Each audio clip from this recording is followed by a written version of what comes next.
A lack of clarity many times comes from overthinking. And if you're a highly sensitive person like myself, or just a human that has sometimes been engulfed in the lava of overthinking, you know exactly what I'm talking about. And the way that this can come up is in a lot of different forms. And what we're going to help you today in this video is how to get through overthinking.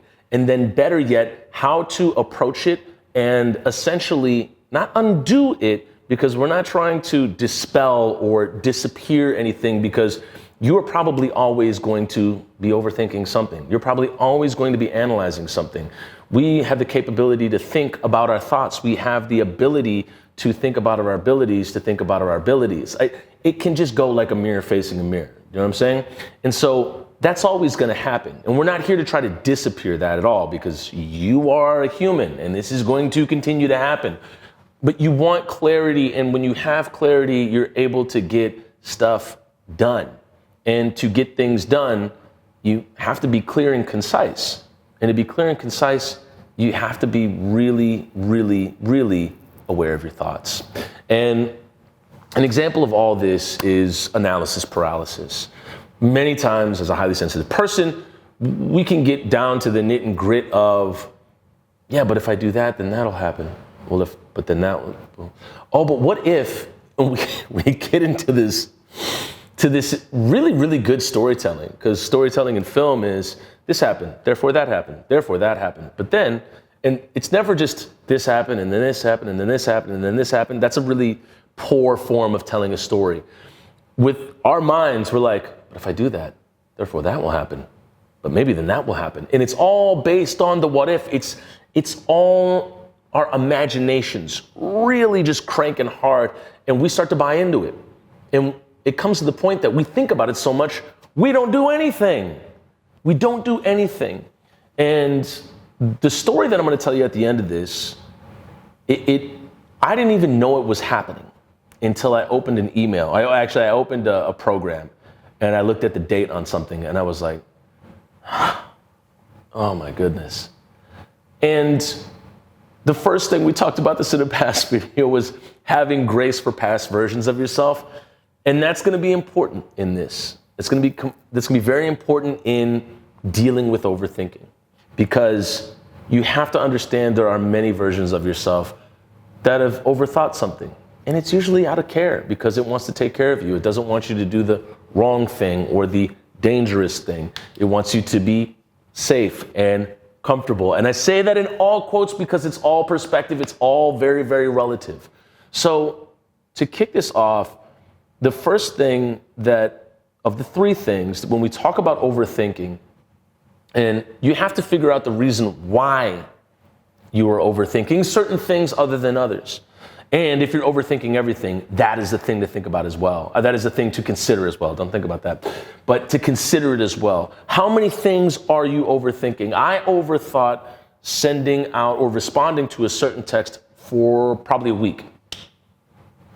And I just answered that text, I think, last night. And I thought about it, and I wanted to think about it more. There were times where I was actually considering what the answer would be, but then there were times where I was just absolutely avoiding it. Just thinking about it for the sake of thinking about it to avoid it. And that was just how I felt about it. And that was it. That was totally fine. I didn't judge myself. It was what it was. But I knew at a certain time that I would have to approach it. I would have to address it. And in addressing it, in approaching it, was able to say the thing that I wanted to say. Said what I wanted to say, and I got the point across I wanted to get across, and that was that. It was a intense text, but the point was, the first thing I did was I was aware of my thoughts. Why am I avoiding this? Why am I overthinking this? And I think for you, the first thing of the three things that we'll go through are, what are the thoughts you're having that are beginning to, turn into overthinking? Recognize when you're overthinking or when you're overanalyzing a situation. We say this all the time. Awareness is the first step to transmutation. You cannot change your vibration if you are not aware of your current vibration. And if you are overanalyzing something and you don't know that you're overanalyzing something, you're probably in the mindset that you're just giving this the correct amount of analyzation. which is frying your brain. And it's not permitting you to take the action that you want to take. And that's why you're analyzing the situation in the first place. You are thinking yourself into paralysis or basically a grave for your goals. Whoa, it's a bar, write that down. And when you are able to eliminate or deal with overthinking, you're able to give life to your goals, your vision as well. That's a bar too. And I would just say you should really consider just being aware off the bat. And that's going to take not judging the fact that you overanalyze or how much time you may have wasted in overthinking the situation. That then gets us further down the hole. If you're going to start judging yourself for how much time it took you to overanalyze something or think about something or basically case study something, it's not going to do you any good to shame yourself. And when we talk about highly sensitive people or people that are going through a moment of vulnerability, the shame and the guilt is part of the absolute nefarious, pernicious trick that will take more time in life away from you. Essentially, the universe wants emotion from you. And so when you start giving it frustration and shame and guilt, it's going to extract more. So the idea to really deal with overthinking or to get through it is to be aware that it's happening with no judgment, love, and compassion for yourself. It's very easy to say, oh, be aware of your thoughts. Be aware of your thoughts with a compassionate mind. Like really give yourself some love. Like when you're aware and you're like, oh man, yep, I did that. But okay, let's turn it around. Let's get it going. Because the next step to getting through overthinking is to challenge those thoughts. And when you challenge those thoughts, essentially what you're doing is you're providing an opposition to them. Well, I had this thought that if I approach this now, there could be a lot of conflict and there could be a lot of drama and there could be a lot of discomfort. Well, let's oppose that. What happens if we don't? That's going to be a pretty expensive tab too. If you think stalling out or procrastinating a difficult thing is tough now, wait till you see what the cost is at the end for not approaching it. So overthinking is, in a sense, giving us a short-term reward with a very long-term cost attached to it because we're not really considering what's going to happen, the reality of us not approaching this or us not even dealing with this thing that's in front of us because we've overthought it. So apply some challenging thoughts to that so you can have perspective. Well, if I don't do this now, I just never answer this text and I leave this person hanging? That's the world that we're living in here. No. And that's not the person that I'm being. So I'm going to answer this person. And when I do that, the third thing I'm going to do is I'm going to limit my decision-making time. I'm going to say I got to have it done by this time. Because when you limit your decision-making time, it's the third thing, by the way, what you're saying is this is a deadline. And if you go over it, you know that you did. You know that you did. And now you're not only aware that you went over it, you know that you can make the decision. You can do the thing at any moment in time because you had a deadline at some point. A past version of yourself said, I can get this done by this time. And now the time has passed. So you can get it done right now. You can do the thing. And so when you put these mechanisms in place, like being aware of your thoughts, having oppositional thoughts to it or challenging thoughts or scenarios to it, and then giving yourself a time limit on it, you're giving yourself basically a facility to create clarity, to have clarity no matter what. You're going to get clear in the situation no matter what. Some people call it getting complete. And in a lot of, I believe, like groups that deal with addiction to substances, it's getting clear, it's getting complete. We're gonna get sober on this issue. So the idea is you're getting through it so you can see your world better. You can see things, and we've gone back on this very many times in this series of clarity, you can see things for what they are. Because many times we're seeing things for what we are, and when we're seeing them for what we are missing the forest for the trees. So the idea is that we can't have any clarity when we're essentially projecting everything out just as we are. When we can take a step back and see that our projections have made this entire inventory, this entire situation here, take accountability for it, take responsibility for it, then we can start moving forward and seeing how other people are operating as well. And we can start to just see things for what they are. It is what it is. And we have agency and autonomy in that. When we overthink, we strip ourselves of our autonomy and agency to do anything, because we're considering so many factors that we strip ourselves of the choice. We strip ourselves of the freedom. We're now locked into a story of what ifs, or of, basically cautionary tales. And if you're going to go for a vision or have a goal, which I know that we all do, and I know that you do, and even being a highly sensitive person, there is an intense fear of judgment. There's an intense fear of being abandoned. There's an intense fear of being devalued.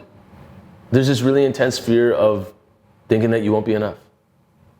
But if you already know from the get that you're enough by birthright, you have the ability to overthink things. This is just the way that we're wired. And there's a way to get through that overthinking. Well, now we can start to get some things done. And maybe getting things done is a little bit too hustle mind. We can start to get clarity. I just want you to get clarity. That's it. Because the thing is, I know a lot of people do the thing, take the action, grind, hustle. I think getting clarity, and we said in the last video, take action. The idea is that, yes, you can take action, or an action will arise to you once you're patient. The thing is that you have to enact these ideas of patience and self-awareness first before we even get to the action. So really give yourself the possibility of that off the top. And I think that when we this third part, limit our decision-making time, we know where we gave ourselves the stopgap, where we're like, all right, this is the deadline. And if we go past it, we're like, yeah, we can still make a decision. I released a mixtape back in 2014, and I had this program where I could send out all these emails to all these press people and PR people, and I had logged up the email, and I was getting ready to send it out, and then I was like, man, I don't really know what this album's about, or I don't know what I'm doing, and so it was what it was anyways, so let it be. I opened up that program over a year later for another album that's about to happen, and it says, here are campaigns that you have still left in the queue. And I look back at that one, and the email was never sent. All I had to do was hit send. I never sent it out. I don't know what would have happened. That's not even the point. It's not, a lot of people think that taking the action or the byproduct of an action is what it's all about. That is not it at all. It is about showing yourself that you can take the action. If somebody said, hey, I want to hang out with you, and then 5 minutes before they were supposed to show up, they said, I got busy, I can't make it. You'd be like, oh, okay, too bad. And if somebody said, hey, I want to hang out with you, meet me at this place, and you went there, and they said, oh, I'm just not feeling well, can't do it. You'd be pretty like, what the heck is wrong with this person? But imagine you did that to yourself.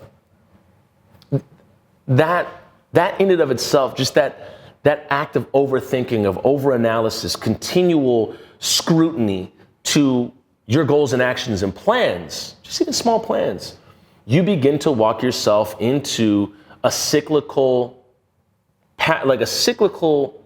lifestyle of where the thing is never getting done. We're always rehearsing. And it becomes your way. And I saw that, and I looked at that past version of myself, and I said, buddy, no, I was sad for that person. I was sad for that version of myself. I wasn't mad or angry. I was like, all I had to do was hit send. And I looked over everything, and I was like, this is perfect. Why didn't we just hit send? They didn't believe in it. Had some type of self-limiting belief, or that basically took me away from putting it out, took me away from thinking it was gonna fly. And that's not the point. Whether it flies or not is not it. It's showing yourself that you believe it can fly. That's where it is. That's where it is. That's where it was for me. And I'd overthought myself to death. That email to death, or that particular limb of, putting the music out to the world. I'd overthought that to death, and it was 200 PR people, news people that never got it, because I just said, nah, I'm not gonna do that. And I know that it's a music album. The stakes aren't incredibly high, but as an artist and a creator, it's part of you. And I'm sure there are things and conversations and acts and actions and things that have all been on the burner. And the energy that you've expelled overthinking it is enough energy to power 1,000 of those acts. It's enough energy to finish 100 of those phone calls or emails or texts or those conversations. And so we expend this energy on living in fear. And a lot of the overthinking, that's what it comes from, right? It comes from fear. It comes from being afraid of what might or what if. And when we start to take action, really what happens is, the three things, becoming aware of your thoughts, challenge your thoughts, limit decision-making time, that is a mechanism, right? But at the core of it is confidence and bravery and having faith in ourselves and who we are and our own identity. And once we start investing in that, we start chipping away at the overthinking. And when the overthinking pops up, we're like, oh, there you are. I get who you are. Hey, you can chill here for like 5 minutes, but then you got to go. And that to me is a lot of personal power in that. So I will leave you with that on getting clarity, getting through overthinking, and we will definitely see you in the next video. Thank you so much for watching. And if you have any tips or tricks on how to get through overthinking, please put them in the comments below, because we all overthink and we're all trying to get through it. All right, we'll see you in the next one.